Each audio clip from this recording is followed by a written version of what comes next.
ਸਤਿ ਸ਼੍ਰੀ ਅਕਾਲ ਜੀ, ਤੁਸੀਂ ਦੇਖ ਰਹੇ ਹੋ ਪੰਜਾਬ ਮੇਲ ਯੂਐਸ ਟੀਵੀ। ਮੈਂ ਸੁਖਦੀਪ ਕੌਰ ਸੰਧੂ। ਖਬਰਾਂ ਦੇ ਇਸ ਬੁਲੇਟਿਨ ਵਿੱਚ ਤੁਹਾਡਾ ਸਵਾਗਤ ਹੈ। ਖਬਰਾਂ ਦੇ ਬੁਲੇਟਿਨ ਦੇ sponsor real estate broker Mohan Cheema. Real estate ਦੀ ਦੁਨੀਆ ਦੇ ਵਿੱਚ ਮੰਨਿਆ ਪ੍ਰਮੰਨਿਆ ਨਾਮ। ਪਹਿਲਾਂ ਪੇਸ਼ ਨੇ ਚੋਣ ਦੀਆਂ ਖਬਰਾਂ। ਭਾਰਤੀ ਹਵਾਈ ਯਾਤਰੀਆਂ ਦੇ ਲਈ ਅਹਿਮ ਖਬਰ। ਕੈਨੇਡਾ ਸਰਕਾਰ ਨੇ ਲਾਗੂ ਕੀਤੇ ਨਵੇਂ ਨਿਯਮ। 7 ਭਾਰਤੀ ਨਾਗਰਿਕਾਂ ਨੂੰ ਅਮਰੀਕਾ ਤੋਂ ਡਿਪੋਰਟ ਕਰਨ ਦੇ ਹੁਕਮ। ਅਮਰੀਕਾ ਨੇ 에ਅਰ ਡਿਫੈਂਸ ਸਿਸਟਮ S-400 ਦੀ ਡੀਲ ਤੇ ਇਤਰਾਜ਼ ਜਤਾਇਆ। ਕੈਨੇਡਾ ਦੇ ਵਿੱਚ ਵੈਕਸੀਨ ਵਿਰੋਧੀ ਟਰੱਕ ਡਰਾਈਵਰਾਂ ਦਾ ਕਾਫਲਾ ਓਟਾਵਾ ਦੇ ਵਿੱਚ ਦਾਖਲ। ਕੈਨੇਡਾ ਦੇ ਸਕੂਲ ਦੇ ਵਿੱਚ ਮਿਲੀਆਂ 93 ਕਬਰਾਂ, ਲੋਕਾਂ ਦੇ ਵਿੱਚ ਦਹਿਸ਼ਤ ਦਾ ਮਾਹੌਲ। ਕੈਨੇਡਾ ਦੀ ਰਾਜਧਾਨੀ ਦੇ ਵਿੱਚ ਹਾਲਾਤ ਚਿੰਤਾਜਨਕ, ਕਈ ਸ਼ਹਿਰਾਂ ਦੀ ਪੁਲਿਸ ਸੱਦੀ। ਹੁਣ ਖਬਰਾਂ ਵਿਸਥਾਰ ਦੇ ਨਾਲ।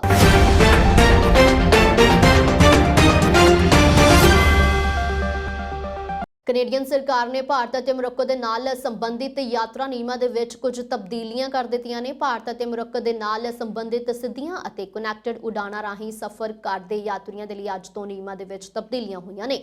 ਇਹਨਾਂ ਦੋਵਾਂ ਦੇਸ਼ਾਂ ਤੋਂ ਕਨੈਕਟਡ ਫਲਾਈਟਸ ਰਾਹੀਂ ਆਉਂਦੇ ਯਾਤਰੀਆਂ ਦੇ ਲਈ ਕੈਨੇਡਾ ਪਹੁੰਚਦੇ ਸਮੇਂ ਕਿਸੇ ਤੀਜੇ ਦੇਸ਼ ਤੋਂ ਕੋਵਿਡ-19 ਦੇ ਰਵਾਨਗੀ ਤੋਂ ਪਹਿਲਾਂ ਨੈਗੇਟਿਵ ਨਤੀਜੇ ਹਾਸਲ ਕਰਨ ਦੀ ਹੁਣ ਲੋੜ ਨਹੀਂ ਹੋਏਗੀ। ਹੁਣ ਕੈਨੇਡਾ ਆਉਣ ਵਾਲੇ ਸਾਰੇ ਯਾਤਰੀਆਂ ਦੇ ਲਈ ਇੱਕੋ ਜਿਹੀਆਂ ਪ੍ਰੀ ਐਂਟਰੀ ਟੈਸਟ ਲੋੜਾਂ ਲਾਗੂ ਹੋਣਗੀਆਂ। ਇਸ ਤੋਂ ਇਲਾਵਾ ਭਾਰਤ ਤੋਂ ਫਲਾਈਟ ਲੈਂਦੇ ਹੋਏ ਸਿਰਫ ਹਵਾਈ ਅੱਡੇ ਤੋਂ RT-PCR ਟੈਸਟ ਦੇ ਨੈਗੇਟਿਵ ਨਤੀਜੇ ਹਾਸਲ ਕਰਨ ਦੀ ਸ਼ਰਤ ਨੂੰ ਵੀ ਹਟਾ ਦਿੱਤਾ ਗਿਆ ਹੈ। ਇਸ ਦਾ ਹੁਣ ਮਤਲਬ ਹੈ ਕਿ RT-PCR ਟੈਸਟ ਭਾਰਤੀ ਮੈਡੀਕਲ ਐਸੋਸੀਏਸ਼ਨ ਤੋਂ ਮਨਜ਼ੂਰਸ਼ੁਦਾ ਕਿਸੇ ਵੀ ਲੈਬ ਤੋਂ ਕਰਵਾਇਆ ਜਾ ਸਕਦਾ ਹੈ ਅਤੇ ਯਾਤਰੀ ਨੈਗੇਟਿਵ ਨਤੀਜੇ ਹਾਸਲ ਕਰਕੇ ਯਾਤਰਾ ਕਰ ਸਕਣਗੇ। ਇਹ ਨਿਯਮ ਅੱਜ ਤੋਂ ਲਾਗੂ ਹੋ ਰਹੇ ਨੇ। ਅਮਰੀਕਾ ਕੈਨੇਡਾ ਦੇ ਬਾਰਡਰ ਤੋਂ ਕਾਬੂ ਕੀਤੇ 7 ਭਾਰਤੀ ਨਾਗਰਿਕਾਂ ਨੂੰ ਡਿਪੋਰਟ ਕਰਨ ਦੀ ਕਾਰਵਾਈ ਸ਼ੁਰੂ ਕਰ ਦਿੱਤੀ ਗਈ ਹੈ। ਬਾਰਡਰ ਪੈਟਰੋਲ ਏਜੰਟਾਂ ਨੇ ਭਾਰਤੀ ਨਾਗਰਿਕਾਂ ਨੂੰ ਰਿਹਾ ਕਰਦਿਆਂ ਇਮੀਗ੍ਰੇਸ਼ਨ ਅਤੇ ਕਸਟਮਜ਼ ਵਿਭਾਗ ਦੇ ਅੱਗੇ ਪੇਸ਼ ਹੋਣ ਦੀ ਹਦਾਇਤ ਦੇ ਦਿੱਤੀ ਹੈ ਤਾਂ ਕਿ ਦੇਸ਼ ਨਿਕਾਲੇ ਦੀ ਕਾਰਵਾਈ ਅੱਗੇ ਵਧਾਈ ਜਾ ਸਕੇ।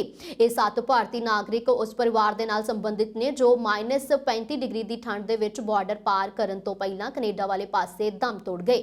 ਫਿਲਹਾਲ ਇਹ ਪਤਾ ਨਹੀਂ ਲੱਗ ਸਕਿਆ ਕਿ ਡਿਪੋਰਟ ਕੀਤੇ ਜਾ ਰਹੇ ਭਾਰਤੀ ਨਾਗਰਿਕਾਂ ਦਾ ਜਾਨ ਗਵਾਉਣ ਵਾਲੇ ਪਰਿਵਾਰ ਦੇ ਨਾਲ ਕੀ ਰਿਸ਼ਤਾ ਹੈ ਜਾਂ ਨਹੀਂ।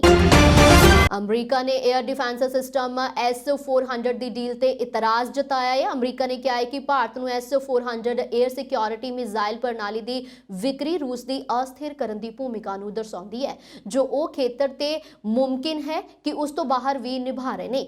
ਅਮਰੀਕਾ ਵਿਦੇਸ਼ ਵਿਭਾਗ ਦੇ ਬੁਲਾਰੇ ਨੈਡ ਪ੍ਰਾਈਸ ਨੇ ਆਪਣੀ ਰੋਜ਼ਾਨਾ ਦੀ ਪ੍ਰੈਸ ਕਾਨਫਰੰਸ ਦੇ ਵਿੱਚ ਇਹ ਗੱਲ ਕਹੀ ਹੈ। ਜ਼ਿਕਰਯੋਗ ਹੈ ਕਿ ਭਾਰਤ ਨੇ ਤਤਕਾਲੀ ਟਰੰਪ ਪ੍ਰਸ਼ਾਸਨ ਦੀ ਚੇਤਾਵਨੀ ਦੇ ਬਾਵਜੂਦ 5 S-400 에ਅਰ ਸਿਕਿਉਰਿਟੀ ਮਿਜ਼ਾਈਲ ਪ੍ਰਣਾਲੀ ਖਰੀਦਣ ਦੇ ਲਈ ਅਕਤੂਬਰ 2018 ਦੇ ਵਿੱਚ ਰੂਸ ਦੇ ਨਾਲ $5 ਅਰਬ ਦਾ ਸਮਝੌਤਾ ਕੀਤਾ ਸੀ। ਪ੍ਰਾਈਸ ਨੇ ਕਿਹਾ ਹੈ ਕਿ ਜਿੱਥੋਂ ਤੱਕ ਕਾਊਂਟਰਿੰਗ ਅਮਰੀਕਾਜ਼ ਐਡਵਰਸਰੀਜ਼ ਥਰੂ ਸੈਕਸ਼ਨਜ਼ ਐਕਟ ਦੇ ਤਹਿਤ ਭਾਰਤ ਤੇ ਪਾਬੰਦੀਆਂ ਦੀ ਗੱਲ ਹੈ ਤਾਂ ਮੈਂ ਪਹਿਲਾਂ ਹੀ ਕਹਿ ਚੁੱਕਾ ਹਾਂ ਕਿ ਇਸ ਬਾਰੇ ਅਸੀਂ ਫਿਲਹਾਲ ਕੋਈ ਫੈਸਲਾ ਨਹੀਂ ਕੀਤਾ ਹੈ, ਪਰ ਇਸ ਸੌਦੇ ਦੇ ਲਈ ਕਾਰਸਾ ਤਹਿਤ ਪਾਬੰਦੀ ਦੇ ਖਤਰੇ ਦੇ ਮੱਦੇਨਜ਼ਰ ਭਾਰਤ ਸਰਕਾਰ ਦੇ ਨਾਲ ਗੱਲਬਾਤ ਜਾਰੀ ਹੈ। ਵੈਕਸੀਨ ਵਿਰੋਧੀ ਕੈਨੇਡੀਅਨ ਟਰੱਕਾਂ ਅਤੇ ਉਹਨਾਂ ਦੇ ਸਮਰਥਕਾਂ ਦਾ ਕਾਫਲਾ ਦੇਸ਼ ਦੀ ਰਾਜਧਾਨੀ ਓਟਾਵਾ ਵਿਖੇ ਪਹੁੰਚ ਚੁੱਕਾ ਹੈ। ਇਸ ਕਾਫਲੇ ਦੀ ਮੁੱਖ ਮੰਗ ਕੈਨੇਡਾ ਤੋਂ ਅਮਰੀਕਾ ਅਤੇ ਵਾਪਸ ਆਉਣ ਸਮੇਂ ਵੈਕਸੀਨੇਸ਼ਨ ਦੇ ਨਿਯਮਾਂ ਦੇ ਵਿੱਚ ਛੋਟ ਤੇ ਵੈਕਸੀਨ ਦੇ ਨਾਲ ਸੰਬੰਧਿਤ ਕੈਨੇਡਾ ਭਰ ਦੇ ਵਿੱਚ ਢਿੱਲ ਦੇਣੀਆਂ ਸ਼ਾਮਿਲ ਕਰ ਦਿੱਤੀਆਂ ਗਈਆਂ ਨੇ। ਸੋ ਇਸ ਕਾਫਲੇ ਦੇ ਵਿੱਚ ਸੱਜੇ ਪੱਖੀ, ਵੱਖਵਾਦੀ ਅਤੇ ਜਸਟਿਨ ਟਰੂਡੋ ਵਿਰੋਧੀ ਧਿਰਾਂ ਦੀ ਵੀ ਮੌਜੂਦਗੀ ਦੀਆਂ ਗੱਲਾਂ ਕੀਤੀਆਂ ਜਾ ਰਹੀਆਂ ਨੇ। ਖੁਫੀਆ ਏਜੰਸੀਆਂ ਨੇ ਇਸ ਮੌਕੇ ਤੇ ਕਿਸੇ ਵੀ ਤਰ੍ਹਾਂ ਦੀ ਗੜਬੜ ਰੋਕਣ ਦੇ ਲਈ ਵਿਸ਼ੇਸ਼ ਪ੍ਰਬੰਧ ਵੀ ਕੀਤੇ ਹੋਣ ਦੀ ਗੱਲ ਦੁਹਰਾਈ ਹੈ। ਇਸ ਮੁਜ਼ਾਹਰੇ ਦਾ ਪ੍ਰਬੰਧ ਕਰਨ ਵਾਲੇ ਗਰੁੱਪਾਂ ਕੈਨੇਡਾ ਯੂਨਿਟੀ ਦਾ ਕਹਿਣਾ ਹੈ ਕਿ ਗਵਰਨਰ ਜਨਰਲ ਅਤੇ ਸੈਨੇਟ ਨੂੰ ਇੱਕ ਕਮੇਟੀ ਬਣਾਉਣੀ ਚਾਹੀਦੀ ਹੈ ਜੋ ਕਿ ਕੋਵਿਡ-19 ਸੰਬੰਧੀ ਪਾਬੰਦੀਆਂ ਅਤੇ ਵੈਕਸੀਨ ਪਾਸਪੋਰਟ ਨੂੰ ਰੱਦ ਕਰਨ ਤੇ ਵਿਚਾਰ ਕਰੇ। ਇੱਥੇ ਇਹ ਵੀ ਦੱਸਣਯੋਗ ਹੈ ਕਿ ਕੈਨੇਡਾ ਦੀ ਸਾਰਿਆਂ ਤੋਂ ਵੱਡੀ truck association Canadian truck alliance ਨੇ ਆਪਣੀ ਹਮਾਇਤ ਇਸ ਮੁਜ਼ਾਹਰੇ ਨੂੰ ਨਹੀਂ ਦਿੱਤੀ ਹੈ ਅਤੇ ਪੰਜਾਬੀ ਭਾਈਚਾਰੇ ਦੇ ਨਾਲ ਸੰਬੰਧਿਤ ਬਹੁਗਿਣਤੀ ਟਰੱਕ ਡਰਾਈਵਰ ਇਸ ਮੁਜ਼ਾਹਰੇ ਦਾ ਹਿੱਸਾ ਨਹੀਂ ਨੇ।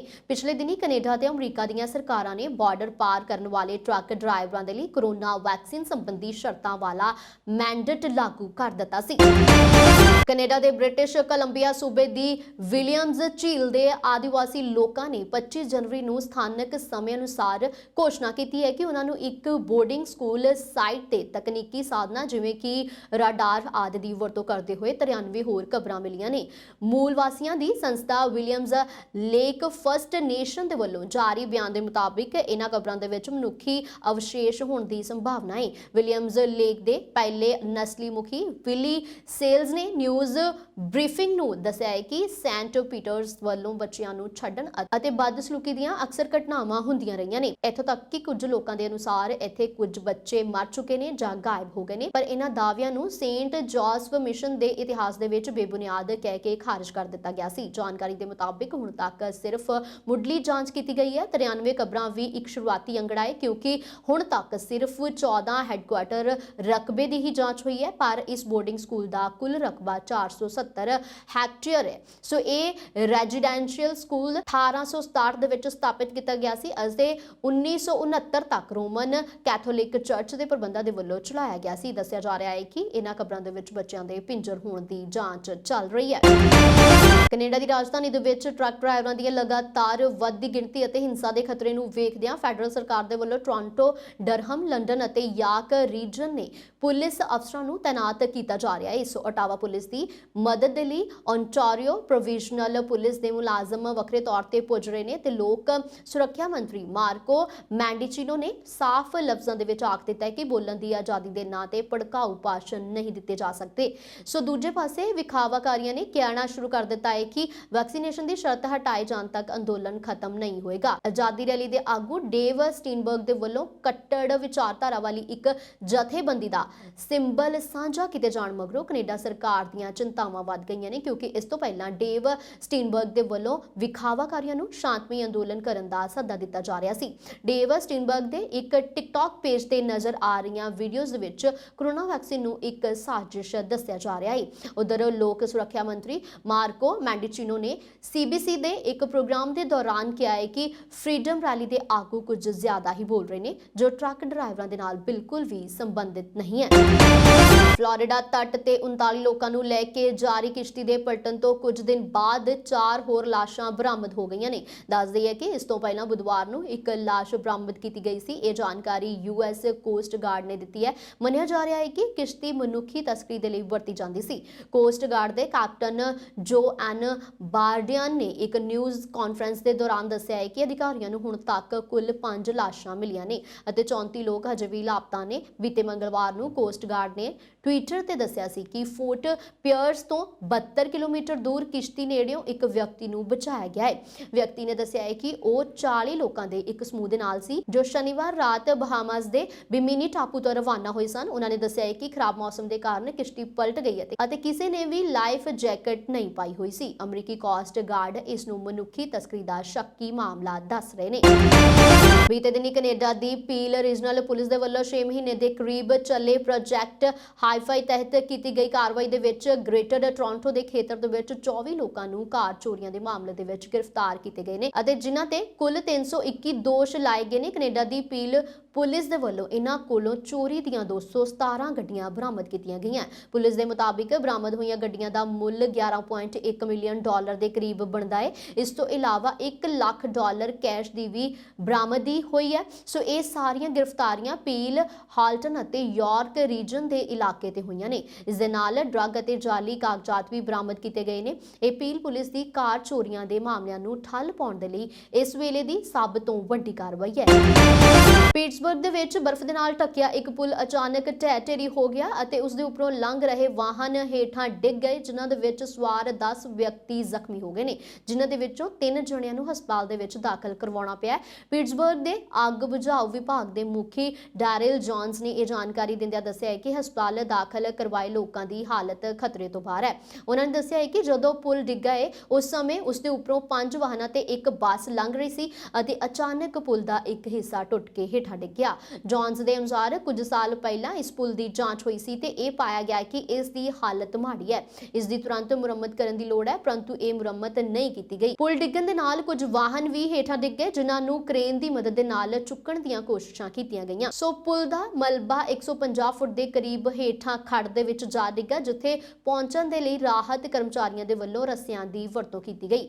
ਸਵੇਰ ਵੇਲਾ ਹਾਦਸਾ ਵਾਪਰਨ ਕਾਰਨ ਆਸ-ਪਾਸ ਸੈਰ ਕਰਨ ਜਾ ਰਹੇ ਲੰਘ ਰਹੇ ਲੋਕਾਂ ਨੇ ਵੀ ਬਚਾਅ ਕਾਰਵਾਈ ਦੇ ਵਿੱਚ ਮਦਦ ਕੀਤੀ। ਇਹ ਪੁਲ ਤਕਰੀਬਨ 50 ਸਾਲ ਪੁਰਾਣਾ ਦੱਸਿਆ ਜਾ ਰਿਹਾ, ਜਿਸ ਦਾ ਨਿਰਮਾਣ 1970 ਦੇ ਵਿੱਚ ਹੋਇਆ ਸੀ। ਪੁਲ ਦੇ ਨਿਰਮਾਣ ਦੇ ਨਾਲ ਜੁੜੀ ਇੱਕ ਏਜੰਸੀ ਦੇ ਅਨੁਸਾਰ ਪੁਲ ਦੀ ਮੁਰੰਮਤ ਦੇ ਲਈ 1.5 ਮਿਲੀਅਨ ਡਾਲਰ ਦੀ ਲੋੜ ਸੀ, ਪਰੰਤੂ ਪੁਲ ਦੀ ਮੁਰੰਮਤ ਨਹੀਂ ਹੋਈ ਅਤੇ ਇਸ ਦੀ ਮੁਰੰਮਤ ਹਰ ਸਾਲ ਜਾਂਚ ਕਰਨ ਦੇ ਲਈ ਕਿਹਾ ਗਿਆ। ਪਿਟਸਬਰਗ ਮੇਅਰ ਐਂਡ ਗਿਆਨੀ ਦੇ ਬੁਲਾਰੇ ਨੇ ਦੱਸਿਆ ਹੈ ਕਿ ਪੁਲ ਦੀ ਆਖਰੀ ਜਾਂਚ ਸਤੰਬਰ 2021 ਦੇ ਵਿੱਚ ਮੁਕੰਮਲ ਹੋਈ ਹੈ। ਕੈਨੇਡਾ ਦੀ ਸਰਕਾਰ ਦੇ ਵੱਲੋਂ ਓਟਾਵਾ ਤੋਂ ਜਾਰੀ ਕੀਤੀ ਸੂਚਨਾ ਦੇ ਅਨੁਸਾਰ ਕੈਨੇਡਾ ਨੇ ਭਾਰਤ ਵਿਸ਼ੇਸ਼ ਕੋਵਿਡ-19 ਟੈਸਟਿੰਗ ਲੋੜਾਂ ਨੂੰ ਹਟਾ ਦਿੱਤਾ ਹੈ, ਜਿਸ ਦੇ ਨਾਲ ਭਾਰਤ ਅਤੇ ਕੈਨੇਡਾ ਦੇ ਵਿਚਕਾਰ ਯਾਤਰਾ ਆਸਾਨ ਹੋ ਜਾਏਗੀ। ਭਾਰਤ ਅਤੇ ਕੈਨੇਡਾ ਦੇ ਵਿਚਕਾਰ ਯਾਤਰਾ ਆਸਾਨ ਹੋ ਜਾਂਦੀ ਹੈ ਕਿਉਂਕਿ ਓਟਾਵਾ ਨੇ ਭਾਰਤ ਵਿਸ਼ੇਸ਼ ਕੋਵਿਡ-19 ਟੈਸਟਿੰਗ ਲੋੜਾਂ ਨੂੰ ਬਿਲਕੁਲ ਹਟਾ ਦਿੱਤਾ ਹੈ, ਜਿਸ ਦੇ ਨਾਲ ਯਾਤਰਾ ਨੂੰ ਅਸੁਵਿਧਾਜਨਕ ਬਣਾਇਆ ਗਿਆ ਸੀ। ਨੋਟ ਕੀਤਾ ਜਾਏ ਕਿ ਕੈਨੇਡੀਅਨ ਸਰਕਾਰ ਦੀ ਯਾਤਰਾ ਸਲਾਹਕਾਰਾਂ ਦੇ ਵਿੱਚ ਹੁਣ ਦਿੱਲੀ ਹਵਾਈ ਅੱਡੇ ਤੇ ਸਥਿਤ ਡੈਨਿਸ ਸਟ੍ਰਿੰਗਸ ਲੈਬੋਰੇਟਰੀ ਤੋਂ ਫਲਾਈਟਸ ਦੇ ਵਿੱਚ ਸਵਾਰ ਹੋਣ ਤੋਂ 18 ਘੰਟੇ ਪਹਿਲਾਂ ਇੱਕ ਨੈਗੇਟਿਵ RT-PCR ਲਾਜ਼ਮੀ ਦੀ ਲੋੜ ਨਹੀਂ ਹੋਏਗੀ। ਸੋ ਓਮਿਕਰੋਨ ਵੇਰੀਐਂਟ ਤੇ ਵਿਚਾਰ ਕਰਦੇ ਹੋਏ ਇੱਕ ਨਕਾਰਾਤਮਕ ਟੈਸਟ ਦੀ ਅਜੇ ਵੀ ਲੋੜ ਹੋਏਗੀ, ਪਰ ਇਹ ਜ਼ਰੂਰੀ ਨਹੀਂ ਹੈ ਕਿ ਇਹ ਹਵਾਈ ਅੱਡੇ ਤੇ ਸਥਿਤ ਪ੍ਰਯੋਗਸ਼ਾਲਾ ਤੇ ਹੋਵੇ। ਭਾਰਤੀ ਯਾਤਰੀਆਂ ਨੂੰ ਵੀ ਕੈਨੇਡਾ ਦੇ ਲਈ ਰਵਾਨਾ ਹੋਣ ਤੋਂ ਪਹਿਲਾਂ ਕਿਸੇ ਤੀਜੇ ਦੇਸ਼ ਤੋਂ ਨੈਗੇਟਿਵ ਟੈਸਟ ਦੇ ਨਤੀਜੇ ਦੀ ਲੋੜ ਨਹੀਂ ਹੋਏਗੀ ਜੇਕਰ ਉਹ ਕਨੈਕਟਿੰਗ ਫਲਾਈਟ ਲੈ ਰਹੇ ਨੇ। ਹਾਲਾਂਕਿ ਕੈਨੇਡਾ ਪਹੁੰਚਣ ਵਾਲੇ ਯਾਤਰੀ ਦੇ ਚੁਣਵੇਂ ਕੋਵਿਡ-19 ਟੈਸਟ ਹੋ ਸਕਦੇ ਨੇ। ਮੌਜੂਦਾ ਅਪਡੇਟ ਤੋਂ ਪਹਿਲਾਂ ਭਾਰਤੀ ਨਾਗਰਿਕਾਂ ਨੂੰ ਨਿਰਧਾਰਿਤ ਉਡਾਨ ਤੋਂ 18 ਘੰਟੇ ਪਹਿਲਾਂ ਹਵਾਈ ਅੱਡੇ ਤੇ ਟੈਸਟ ਕੀਤਾ ਜਾਣਾ ਸੀ ਅਤੇ ਜੇਕਰ ਇਹ ਕਨੈਕਟਿੰਗ ਫਲਾਈਟ ਹੈ ਤਾਂ ਕਿਸੇ ਤੀਜੇ ਦੇਸ਼ ਤੇ ਟੈਸਟ ਕੀਤਾ ਜਾਣਾ ਸੀ, ਜਿਸ ਦੇ ਨਾਲ ਯਾਤਰੀਆਂ ਦੇ ਲਈ ਯਾਤਰਾ ਵਧੇਰੇ ਮੁਸ਼ਕਿਲ ਹੋ ਜਾਂਦੀ ਹੈ। ਸੋ ਇਹਨਾਂ ਪਾਬੰਦੀਆਂ ਨੂੰ ਹਟਾਉਣ ਦੇ ਨਾਲ ਯਾਤਰੀਆਂ ਨੂੰ ਹੁਣ ਕਿਸੇ ਵੀ ਭਾਰਤੀ ਮੈਡੀਕਲ ਖੋਜ ਪ੍ਰੀਸ਼ਦ ਦੇ ਦੁਆਰਾ ਮਾਨਤਾ ਪ੍ਰਾਪਤ ਲੈਬ ਦੇ ਵਿੱਚ ਟੈਸਟ ਕਰਾਉਣ ਦੀ ਆਜ਼ਾਦੀ ਮਿਲ ਸਕਦੀ ਹੈ।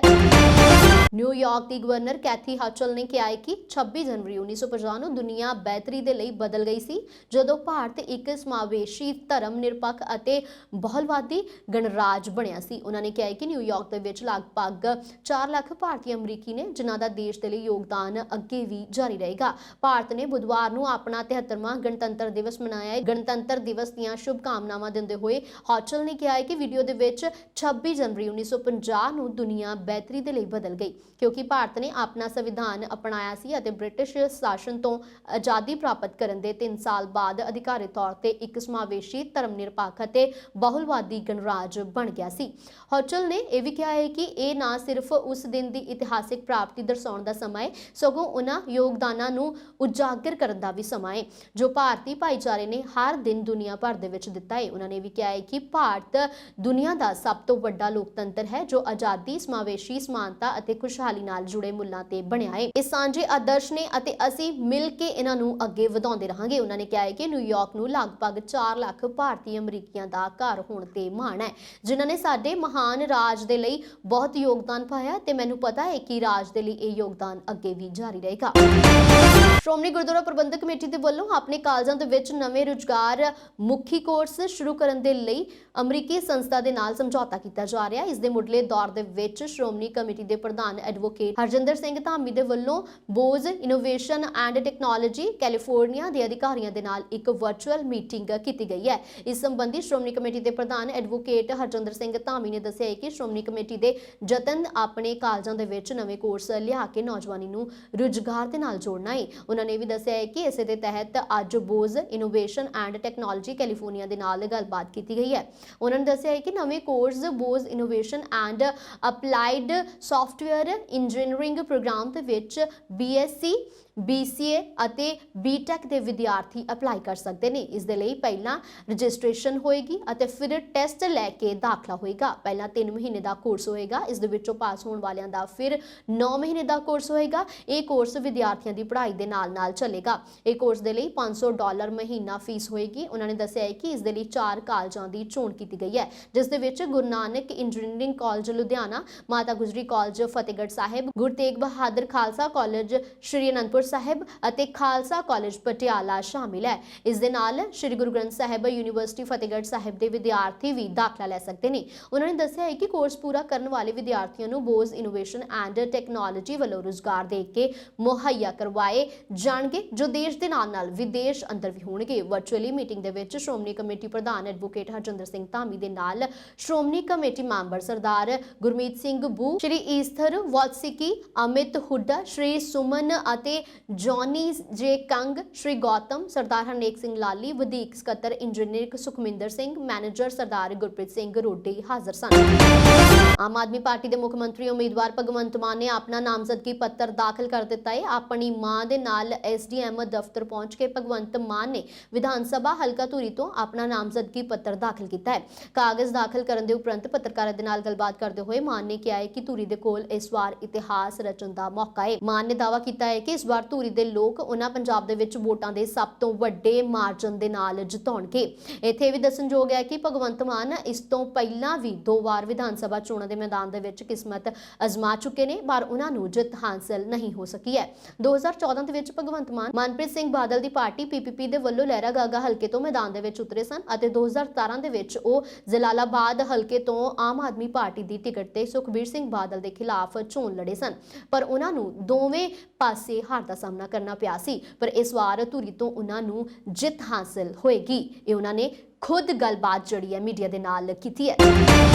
ਹਲਕਾ ਪੂਰਬੀ ਤੋਂ ਮੌਜੂਦਾ ਵਿਧਾਇਕ ਤੇ ਪੰਜਾਬ ਪ੍ਰਦੇਸ਼ ਕਾਂਗਰਸ ਕਮੇਟੀ ਦੇ ਪ੍ਰਧਾਨ ਨਵਜੋਤ ਸਿੰਘ ਸਿੱਧੂ ਨੇ ਆਪਣੇ ਕਾਗਜ਼ ਰਿਟਰਨਿੰਗ ਅਧਿਕਾਰੀ ਆਰਟੀਏ ਅਰਸ਼ਦੀਪ ਸਿੰਘ ਨੂੰ ਦਾਖਲ ਕਰਵਾ ਦਿੱਤੇ ਨੇ। ਪੰਜਾਬ ਦੇ ਵਿੱਚ ਨਵਜੋਤ ਸਿੰਘ ਸਿੱਧੂ ਦਾ ਮੁਕਾਬਲਾ ਬਿਕਰਮ ਸਿੰਘ ਮਜੀਠੀਆ ਦੇ ਹੋਣ ਦੇ ਨਾਲ ਇਸ ਮੁਕਾਬਲੇ ਨੂੰ ਹੌਟ ਸੀਟ ਵਜੋਂ ਮੰਨਿਆ ਜਾ ਰਿਹਾ ਹੈ। ਸਭ ਤੋਂ ਗਰਮ ਸਿਆਸਤ ਅਤੇ ਵੱਡੇ ਆਗੂਆਂ ਦੇ ਆਪਸੀ ਤਕਰਾਰ ਦੇ ਨਾਲ ਇਸ ਹਲਕੇ ਦੇ ਵਿੱਚ ਚੋਣ ਹੋਣ ਜਾ ਰਹੀ ਹੈ। ਵਿਧਾਨ ਸਭਾ ਹਲਕਾ ਪੂਰਬੀ ਤੋਂ ਕਾਂਗਰਸ ਦੇ ਉਮੀਦਵਾਰ ਤੇ ਪੰਜਾਬ ਕਾਂਗਰਸ ਦੇ ਪ੍ਰਧਾਨ ਨਵਜੋਤ ਸਿੰਘ ਸਿੱਧੂ ਨੇ ਬਿਕਰਮ ਸਿੰਘ ਮਜੀਠੀਆ ਨੂੰ ਚੇਤਾਵਨੀ ਦਿੱਤੀ ਹੈ ਕਿ ਜੇਕਰ ਉਸ ਦੇ ਵਿੱਚ ਹਿੰਮਤ ਹੈ ਤਾਂ ਮਜੀਠੀਆ ਵਿਧਾਨ ਸਭਾ ਛੱਡ ਕੇ ਇੱਕੋ ਇੱਕ ਪੂਰਬੀ ਸੀਟ ਤੋਂ ਚੋਣ ਲੜੇ। ਸਿੱਧੂ ਨੇ ਵੀ ਕਿਹਾ ਹੈ ਕਿ ਜੇ ਹਿੰਮਤ ਹੈ ਤਾਂ ਅਜਿਹਾ ਕਰੋ। ਇਹਨਾਂ ਨੇ ਚਿੱਟਾ ਵੇਚਿਆ, ਆਪਣੀ ਜਵਾਨੀ ਬਰਬਾਦ ਕਰ ਦਿੱਤੀ ਹੈ, ਇਹਨਾਂ ਨੂੰ ਕੌਣ ਮੂਲ ਲਾਏਗਾ। ਸੋ ਸ਼ਹਿਰ ਸ਼ਾਂਤੀ ਚਾਹੁੰਦਾ ਹੈ, ਵਪਾਰ ਚਾਹੁੰਦਾ ਹੈ, ਕੋਈ ਭੰਬਲ ਭੂਸਾ ਅਤੇ ਡਰ ਨਹੀਂ, ਕੋਈ ਗੁੰਡਾਗਰਦੀ ਨਹੀਂ। ਲੋਕਤੰਤਰ ਨੂੰ ਡੰਡਾ ਤੰਤਰ ਨਹੀਂ ਬਣਾਉਣਾ ਚਾਹੁੰਦੇ। ਸ਼ਹਿਰ ਦਾ ਭਰੋਸਾ ਕਾਂਗਰਸ ਤੇ ਹੈ ਤੇ ਕਾਂਗਰਸ ਤੇ ਹੀ ਰਹੇਗਾ। ਨਵਜੋਤ ਸਿੰਘ ਸਿੱਧੂ ਨੇ ਇਹ ਵੀ ਕਿਹਾ ਹੈ ਕਿ ਸੱਚ ਤੰਗ ਹੋ ਜਾਂਦਾ ਹੈ ਪਰ ਹਾਰਦਾ ਨਹੀਂ ਹੈ। ਇਸੇ ਤਰ੍ਹਾਂ ਦੇ ਨਾਲ ਕਾਲ ਤੋਂ ਸੱਚ ਦੇ ਮਾਰਗ ਤੇ ਚੱਲਣ ਵਾਲੇ ਹੀ ਜੇਤੂ ਹੁੰਦੇ ਨੇ।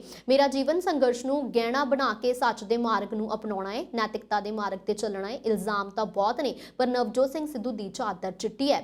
ਜਿਹੜੇ ਖੁਦ ਦੋਸ਼ੀ ਨੇ ਉਹਨਾਂ ਨੂੰ ਸਿੱਧੂ ਤੇ ਸਵਾਲ ਕਰਨ ਦਾ ਕੋਈ ਅਧਿਕਾਰ ਨਹੀਂ ਹੈ। ਇਸ ਨਾਲ ਦੀਆਂ ਖਾਸ ਖਬਰਾਂ, ਦੇਸ਼ ਵਿਦੇਸ਼ ਦੀਆਂ ਹੋਰ ਖਬਰਾਂ ਦੇਖਣ ਦੇ ਵਾਸਤੇ ਤੁਸੀਂ ਸਾਡੇ YouTube ਚੈਨਲ ਪੰਜਾਬ ਮੇਲ US TV ਨੂੰ ਕਰੋ ਸਬਸਕ੍ਰਾਈਬ। ਧੰਨਵਾਦ।